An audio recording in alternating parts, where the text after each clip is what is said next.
Hello my friends, it is Wednesday, so welcome back to the channel. On this video I have three segments for you: the Russian economy, then the international news, which is the Polish response to Russian drones in Poland, NATO's response, and by the way we have a United States firm response to it now, stay tuned for it, and finally we'll end with the Frontlines segment.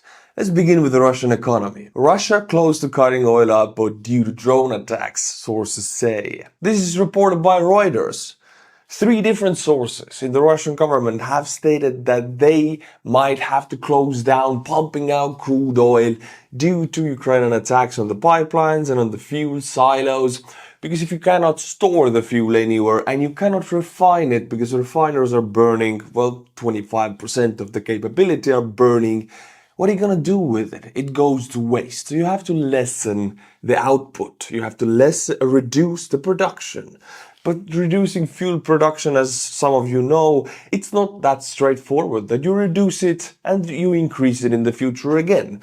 Some oil pumps, some oil drilling wells are designed in a way or work in such a manner that if you reduce their usage or the pumped out oil, you cannot increase it in the future, or it will be very expensive. Russia's oil pipeline monopoly Transneft has warned producers they may have to cut output following Ukraine's drone attacks on critical export ports and refineries.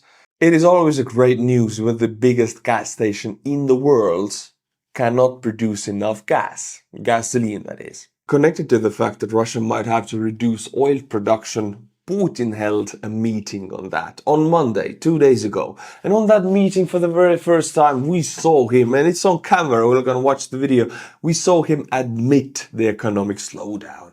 Putin's optimism about the state of the Russian economy has finally run out. He has no corners to hide in now. On Monday, Putin held a meeting with the members of government's economic bloc for the second time in a month and pointed to a sharp slowdown in the Russian economy. He stopped calling what was happening a soft landing, knowing what is to come is catastrophic. That is true. Everything except for the military-industrial complex is already strongly stagnating or decreasing in Russia, and now the military-industrial complex also stagnates. And here you can see all of the ministers connected to economy in Russia looking grimly at their papers while Putin explains that they're screwed. Look at these lovely expressions. This is Elvira Nabiullina. This is, I think, one of the brightest minds in the Russian economic bloc. She is the leader of the Russian Central Bank, and she is very good. I would say because of her, Russian ruble has not collapsed yet. Also connected to her, about a week ago, Russia cut its interest rates to 17%. It was 18% before, then 20, then 21. So they have had four different cuts: 21 to 20, to 18, and now to 17. Now, the Russian official number of inflation is about 8.1%, but that is the official number. I mean, knowing it's Russia, they always play around with statistics or publish statistics according to what benefits them. So we can assume the real inflation is about 10 plus 12% perhaps, which is insanely high if you take into account that they have a 17% central bank interest. And Russian population is still pulling their bank deposits. This red line indicates 2025 money in the bank for all of Russia. This is 2024, the orange line. At the end of the year, it always goes down because people buy Christmas presents and you can pay the payments, whatever it is. But in 2025, it resembles a slow bank run. Even though the interest rate is so high and you're making a lot of money if you put it to a timely deposit, people are still pulling their money from the banks. Why is this happening? Number one, they could be needing it to pay some bills or to buy something. Number two, they don't trust the banks. Or number three, the inflation is so much higher than the central bank's interest rate of 17% that people don't want to put their money into timely deposits. They want to pull it out and buy something. So these three reasons are what I can come up with why this red line goes down like this. They're pulling their money by the hundreds of billions of dollars. This is no small amount here. And connected to the economic strain in Russia, it has gone so far that even the oligarchs wrote a joint letter to the government and to Putin, because the government is Putin and FSB.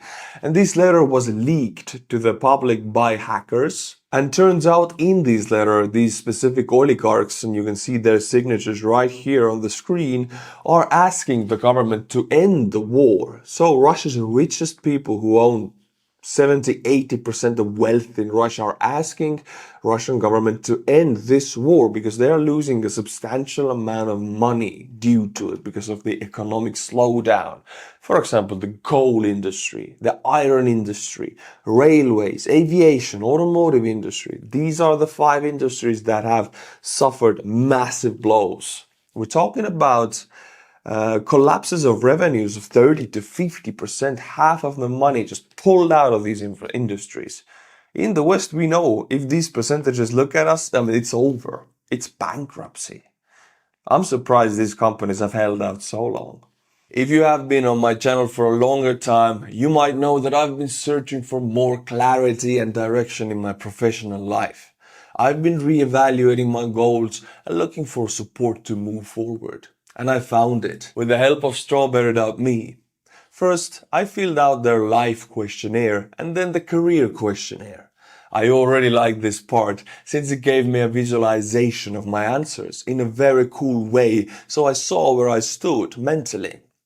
Then Strawberry.me started its magic and connected me with a coach so I could get some guidance on my troubles. And I can tell you, this coach surprised me. I feel like I must open up here a bit. I don't really know who I am outside of this YouTube personality.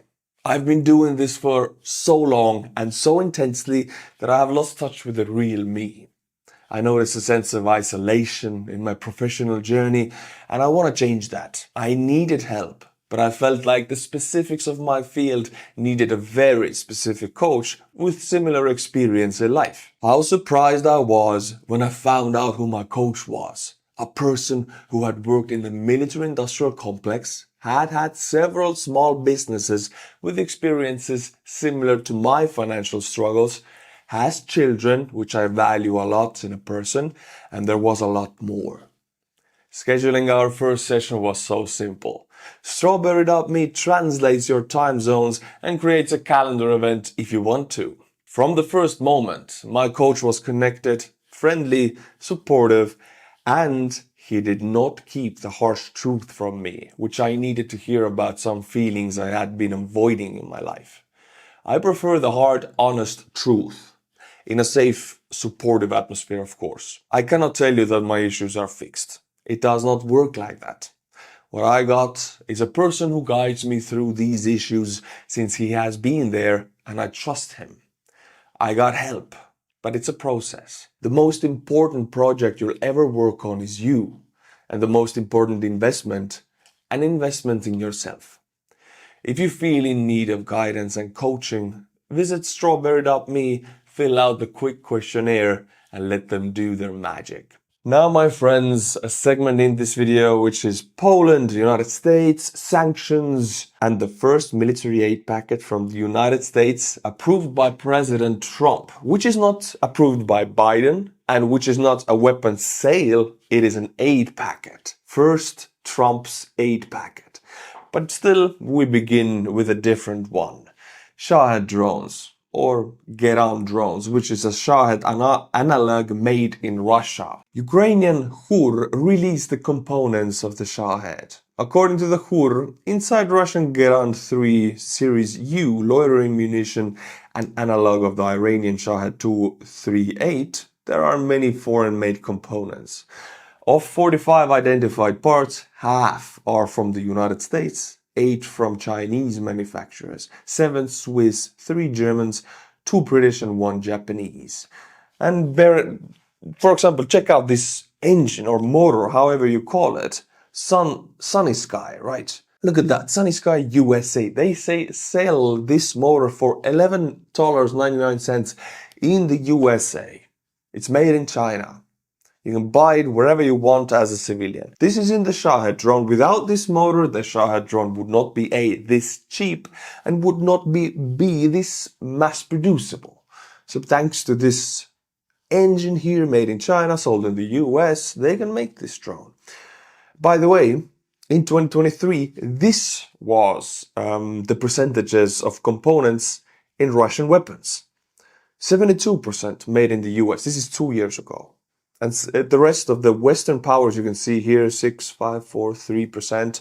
But the majority of the components made in the West, because Russia doesn't make these components and China doesn't make such good components, or they don't sell them to Russia. So these are Western components allowing Russian weapons to be produced in 2023. And the chart is similar nowadays, which pains me to see this. Because we in Eastern Europe, Northern Europe, we take it very seriously because we share the border with Russia.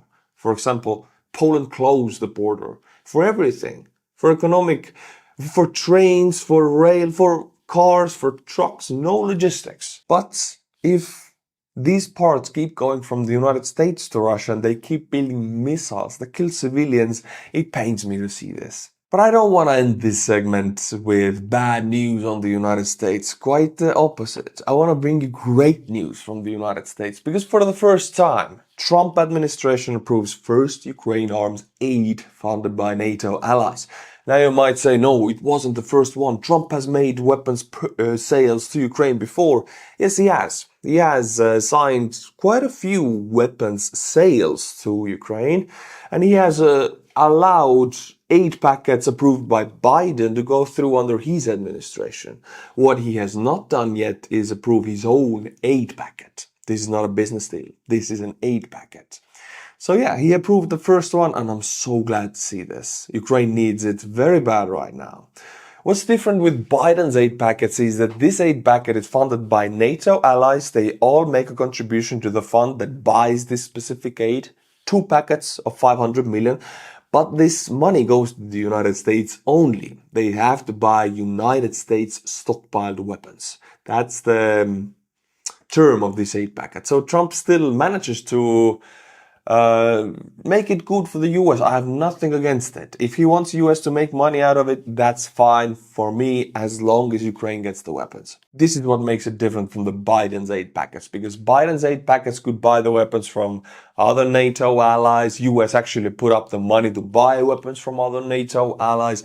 In this one, in Trump's 2 aid packets now confirmed, NATO allies are putting up the money to buy from the US, so the US makes money and sells out old stockpiles. I'm not here to judge. I'm here to be thankful about that. That's good news for Ukraine. Now let's talk about Operation Zapad, or training exercise Zapad, which means the West in Russian.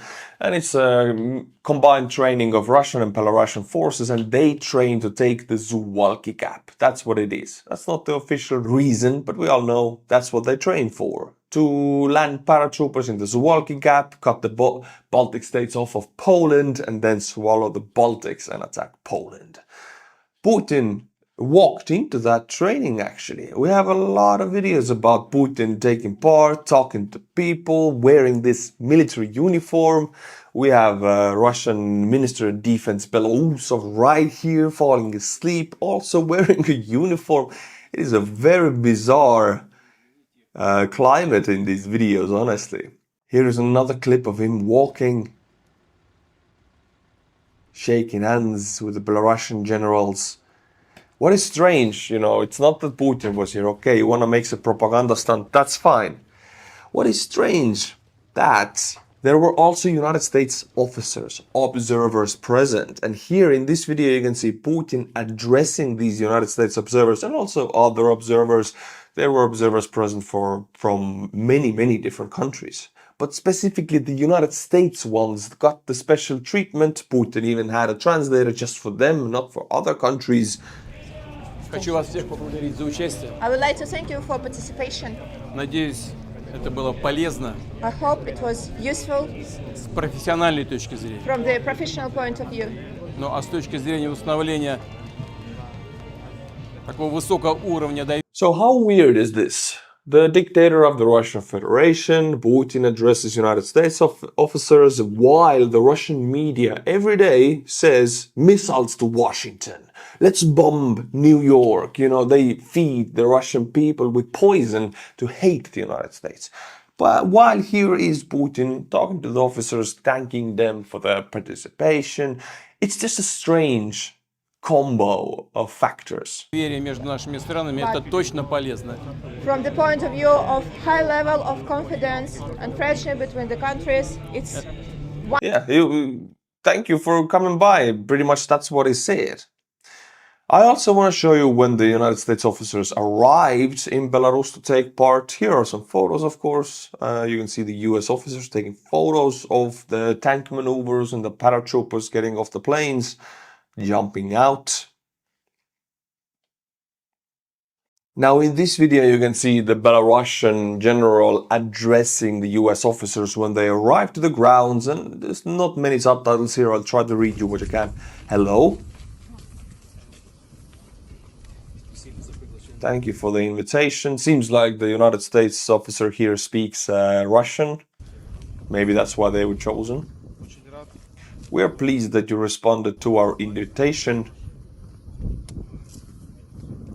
As you can see, we're not hiding anything. I'll speed it up. Well, as you can see, dialogues are being established between our two. I would like to take an objective look at it too. Give their objective assessments. I'm glad you found the opportunity to come.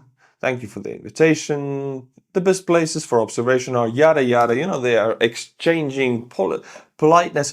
The main thing is people are saying all over the place that why are United States officers present? I mean, these are war criminals. Why are they joining this exercise? As much as I would like to join these people saying that this is a shameful act to join this exercise, to watch it, to observe it, I have to stay realistic here. There is a specific reason. This isn't what it looks like.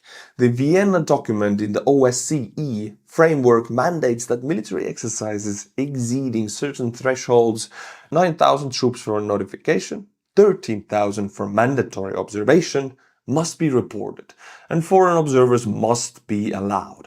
Now, Russia has often underreported or split up exercises to stay under those thresholds.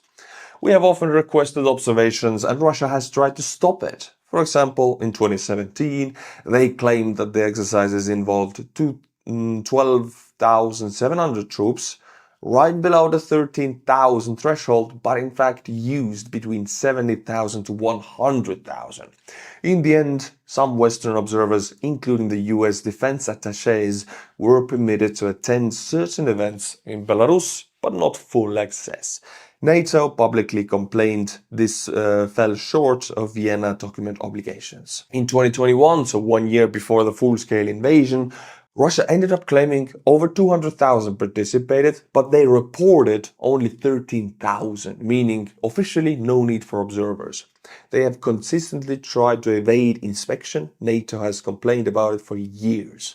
So yeah, this is why. I mean, under international war law, military law, whatever you want to call it, this has been signed by Russia. Also, when they do allow the United States or any other observers to take part in these exercises, they do. I mean, then the US is present. It is just the US following OSCE framework that mandates this. What is funny about this specific exercise is usually they have 100,000 troops taking part in a Zapad. But since Ukraine war going on, Russia not doing so good on the front and they're having this manpower issue.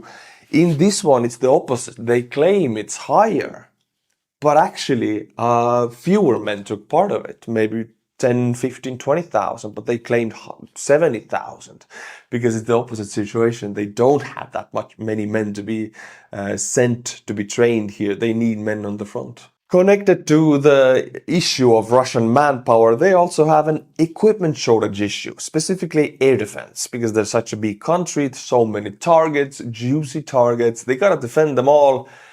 Specifically, the S-400s, the newest, I mean the S-500 also, but there's so few of them. The S-400, the newest exported Russian air defense article, one battery costing up to $1 billion. That's the export price. And there is one country who has paid that price.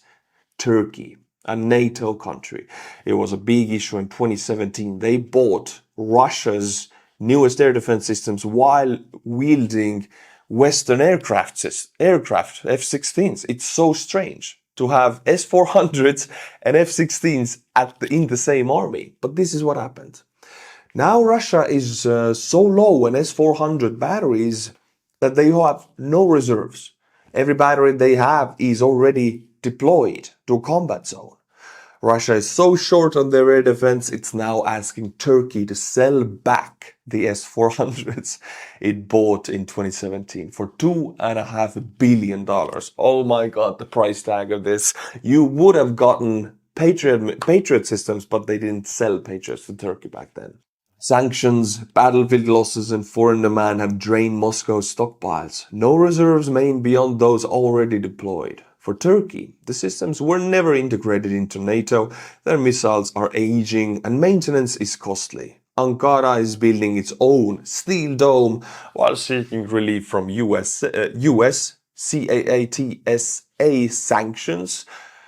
Whether Ankara agrees or not, their request itself is a clear sign of Moscow's economic strain from the war. And if they do really buy them back, whatever the price tag is, it's good for Turkey to get rid of the waste.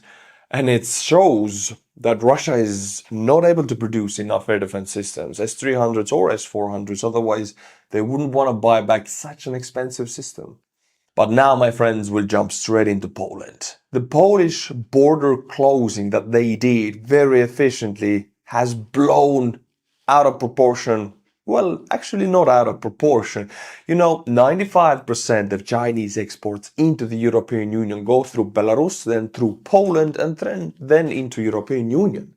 So, we're talking about $25 billion trade bottleneck for China because Poland just closed the border just like that, close everything because of the training Zapad exercise. So on Monday, 2 days ago, China sent a high delegation to Poland to persuade the Polish to open the border checkpoints again because they need their trade flowing into the EU. All of the Temu orders, all of the AliExpress, Alibaba, everything that comes from China to the European Union is now cut off. Tens of billions for China wasted. But Poland stands firm. After 3 hours of talks, Warsaw rejected Beijing's request to reopen the border with Belarus, despite pressure over Chinese goods transit. Polish Foreign Minister Sikorski blamed the closure on the destructive actions of Moscow and Minsk. And they said that it's costly for them too, the Polish, but it's necessary. And I'm so glad to see this. Here we have a country who loses also hundreds of millions, Poland. They lose hundreds of millions of dollars because they close this trade link of China and the European Union. They take the hit, but they do it because it is the right thing to do and for national security. I love to see that because hurting Russia, sanctioning them, hurts every other country also who does it. Hurting Belarus the same, hurting China the same. It's very few countries who actually do it while taking the hit, and Poland is definitely one of them. Big respect to the Polish government and people for doing this, for closing the border and standing firm to China. I'll give you just a little bit more information about this. The closure of the Polish-Belarusian border has frozen a key route for Chinese exports to the European Union, prompting Beijing to put pressure on Warsaw to reopen and restore the freight link, which is worth 25 billion euros a year. What is it, like $30 billion? And yeah, it's the rail, it's the freight, it's the trucks, it's everything. Everything from China to the European Union goes through Poland. Not anymore. And I'll end this topic with a quote of the Polish official. A quote, "Ensuring the security of our citizens is our priority. We emphasize that this decision is connected to the Russian-Belarusian Zapad 2025 exercise, but this does not mean that the border will be closed only for this duration of these drills." I'm so glad to see this. They even flex a little bit. It's like, yeah, it's the Zapad. That's the reason but we can keep it closed for longer if we need to. The number one reason is our citizens' safety. Love to see that. We need to see more of that in the European Union. All of these shenanigans began with Russian drones entering Polish airspace 1.5 weeks ago, and only four of them being shot down. Then the drones entered Romania and none of them were shot down. Well, yesterday this video was released in Ukraine of Ukrainian Mi-8 crew pilots and another one in the back with a light machine gun shooting down 6 Shahed drones with bursts, light machine gun bursts, which are in war terms, military terms, almost free. They're so cheap you couldn't even compare them. 6 ones taken down, just a man with a machine gun. These drones will never hurt Ukrainian civilians. It's cheap, it's efficient, it's scalable. Just buy even the old Mi-8s if you want to. Buy a Western counterpart of that, train the machine gunners. Point is, shooting down these drones in NATO airspace with F-35s and F-16s with missiles, air-to-air missiles costing $1 to $2 million is a no-go. It's a victory for Russia. Every drone lost and one missile of NATO lost to take down that drone, it's still a Russian victory, because they're depleting these very limited and expensive stockpiles. This is the way to do that. Poland, Estonia, Latvia, Lithuania, Finland, this is the way to do that. The cheapest and the easiest way. Get the choppers up in the air and shoot down these drones with machine guns. Doesn't cost nothing, easy to do. Machine gunners already know how to shoot. Now, my friends, we begin with the final segment, which is the front lines. And first, we will not go to Pokrovsk. No, we will go to Kupyansk. Because in Kupyansk, the situation is the worst right now for the Ukrainians. This is Kupyansk right here. I'll zoom out a little bit so you know exactly where we are. You see here. And it's the 15th of September on this map. Today is the 17th, but this map, it takes 2 days to upgrade. I just show you how it has changed. So why the situation is getting worse. Russians claim that Kupyansk is surrounded. Well, that's funny because it is definitely not. But also Ukrainians officers claim that Russians have been pushed back all around Kupyansk, which is not true also, because if we look at the map, Russians are pushing on into the urbanized area. They have a strong foothold here, especially in Kindrashivka, and these fields right here are in the gray area, meaning no Ukrainian troops. So these fields will definitely be controlled by the Russians in the next few days. Now, Kupyansk city center is very close to the Russian positions in Kupyansk borderlands, Russian-controlled suburbs. The Russian attack direction right now seems to be to control the suburbs before going to the city center, trying to get some kind of surroundment before going to the center. But this is what they usually do. And in the past 3 days, they have advanced, and the situation is deteriorating for the Ukrainians. Now, what the Ukrainians could do is, of course, counterattack, but it's not that easy. To counterattack in these locations, again, you would need specially trained units like the 3rd Brigade or the 1st Azov Corps to do this. There are specific elite superstar brigades in Ukrainian army who are very good in counterattacking and taking ground in extremely difficult situations. And all of them are deployed in Pokrovsk, none in Kupyansk. So this counteroffensive cannot happen in this area. So Ukrainians can just defend and trade ground for Russian losses in Kupyansk. That's the reality right now. But now I'll zoom out a little bit and I'll take you to Sumy front, which is right here in the Sumy Oblast, which is next to Kyiv Oblast. It's northern Ukraine, and you can see this is a very different situation. I'm so glad to report, and I like this one a lot. Keep an eye on this area. This area here is on the north covered by a lake. This is a lake, and on the south by attacking Ukrainian troops with drone units and everything. Russians cannot pull out to the back They cannot get across this lake. They have to evacuate from the sides. The sides are already under Ukrainian fire control. And this is a good situation. Check it out. It's better illustrated here. Russians do still have men. Although this map doesn't show it, Russians do still have men in this salient before the lake here. They're not doing good with that. Dozens of bodies of Russian soldiers in a lake north of Kindrativka and the siege of other Russian groups, especially the 810th Marine Brigade, after clashes with the 225th Assault Separate Regiment. And what one military blogger called it is the Operation Flicking the Testicle.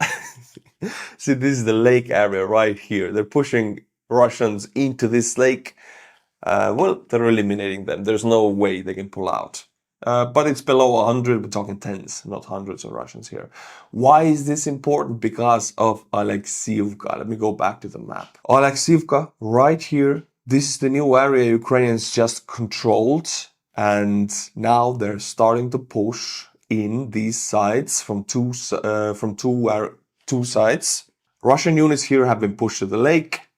And now Ukrainians can push in. And let me read your report of which units are in Oleksiivka, which Russian units. So who are the Ukrainians trying to surround? You will be surprised. The North Channel, Russian Telegram channel.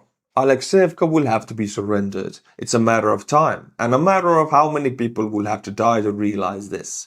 Now the situation is repeating exactly the same as Kondratovka, which was half encircled and where most of the 30th fighters from the 41st and 177th and 810th and others were buried.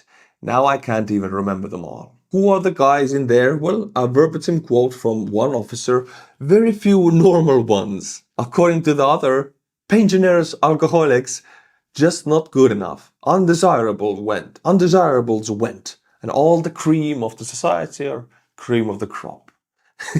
They are given only 2 magazines and the rest are scattered and only before they go to charge. They don't have ammunition while they're stationary because they are dangerous to the Russian army and to themselves. But that's not why we're talking about. Now units of the 2nd and 3rd battalions of the 30th will be moving to Oleksiivka area to reinforce those there and prevent complete encirclement.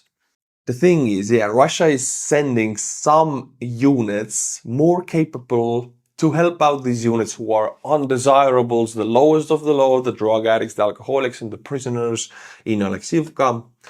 They're all dangers to themselves here.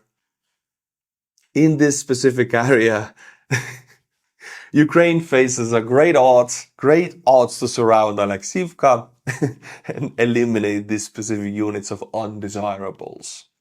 But now, my friends, let's go to the most hottest sector, which of course is in eastern Ukraine, in Pokrovsk. Here I bring to you the Dobropilia bunny ears and 2 of the encirclements that people are reporting right now. These 2. People get ahead of themselves, especially the Western military bloggers and the couch warriors, They say that this will happen, and I also have said that this will happen. Ukrainians striking north of Rezine and south of Novotoretsk. But these things take a lot of time. Everything has to go right. This is a potential. This here is a potential that could happen if everything goes as it has been gone. But things don't usually go like that. But what we can be proud of, what the 1st Azov Corps has done, is thoroughly isolated these 2 pockets. And again, you might think, oh, thousands and thousands of troops. No, we have to get real here. In these pockets combined, a few hundred troops. No more. And also, Ukrainians do not control physically. They don't have positions in this red area. They have positions in Mayak right here, and they have positions in Nikonarivka right here. And what they do, they have firing sectors over here. Where over this field, they definitely can fire, or tanks and small arms fire. Here you can see woods. They will use drones to establish fire over this red link here. They don't have physical positions here, but firing sectors is enough to keep someone from retreating. And this is what people claim, that this has been fully surrounded. It has not. It has been isolated. There's firing sectors on the retreatment path, if you can call it. Forgive my English, I mix up words somehow. I'm not so familiar with English military terms here, but yeah, these units here have been cut off, not physically, but through Ukrainian crossfire in this link. Here is just another map that gives you a clearer view. See, this is Mayak, this is the encircled unit I was just talking about, Nikonarivka. If it's pure fields, they can fire over them. If it's woods and wind breaks in between, they will use drones to cut off the retreatment path. And here we have about a few hundred Russian troops, no more. It will not be thousands. I see people going crazy about this. Oh, massive encirclements, thousands. Not the case, not at all. Jumping around on the front line, I found this video just released. One Russian soldier smoking a cigarette while they have a garden trolley, however you call it, garden. I mean, when I do gardening, I have this kind of, trolley to gather my leaves and stuff. Another soldier sitting on top of it, smoking a cigarette. They have a bicycle, one following them with a bicycle. It's just a funny situation. I gotta say, there's nothing wrong with troops transporting themselves and logistics with bicycles. If there is paved roads or dirt roads that are dry, bicycles are really fast for the army, because even a mechanized army battalion moves, 5 to 7 kilometers per hour max. So this is walking distance, even with cars, because they have so many stops. So bicycles are a good way. But not for the second army in the world. I mean, not for Russia, who's supposed to have hundreds of thousands of trucks in the army. Definitely not. In this next video, I'll introduce you to a Russian soldier on an electric bike or a regular bike who took a fallen Baba Yaga, Ukrainian Baba Yaga, that was intercepted or fell down, and stole it to bring it back to their guys. But one of the rotors is still spinning, and if you know these Baba Yagas, I mean, I've tried to control one when it's going up, it will lift. It will not lift me up, but like it tries to do that. These rotors have so much strength, it will get you off balance. So if you're driving a two-wheeler like that, one of the rotors is spinning on such a strong engine, it's very difficult to steer your bike, and you can see you will have to stop. One of the engines is spinning. I mean, he cannot. He has to stop to stop the engine somehow, because it's like pushing you, to the side. It's just a funny situation.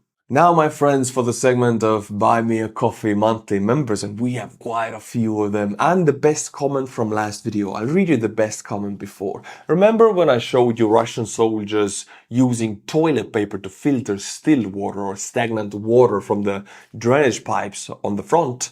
Well, KS Hadejr says, Artur, toilet paper is especially designed for the use by Russian troops for water purification. It is a luxury that has been afforded to them by Mr. Putin for their undying or dying loyalty and dedication on the cause. Keep these great comments coming, my friends. I'll be reading one of them in every video now. But now, at the end of the video, I'll be butchering Buy Me a Coffee names. I didn't have any for a few videos, and now there's a list. You guys listened, you joined up, we have an army again, and every new member will get their names butchered. We'll begin with No. That's it. Rian Slezak Kmlurken. Fukpo Din Silver Eark. James Ian Emerson. And you wrote to me and Buy Me a Coffee asking me to butcher your name. Here you go, James. You are James now. And we end with Osama bin Login. Thank you to all of you. If you want your name to be butchered into oblivion, Buy Me a Coffee link is in the description below. Until my next video, my friends, which will be on Friday, be sure to subscribe and be back. Slava Ukraini, and bye-bye. If you feel in need of guidance and coaching, visit strawberry.me, fill out the quick questionnaire, and let them do their magic.